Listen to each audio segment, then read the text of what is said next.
Ah, c'était un grand monsieur qui était un grand mathématicien, un ingénieur, un informaticien, et qui malheureusement a été sacrifié par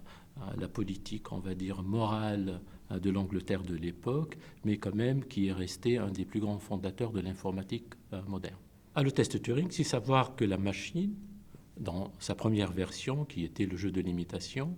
peut être confondue avec un humain dans la manière dont elle interagit avec un humain. Et depuis, on a développé des variations, des évolutions, des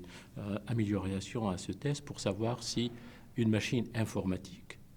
peut passer pour humain, à la fois dans la manière dont elle parle, dont elle interagit avec son milieu et le contexte dans lequel elle se trouve, et ainsi de suite.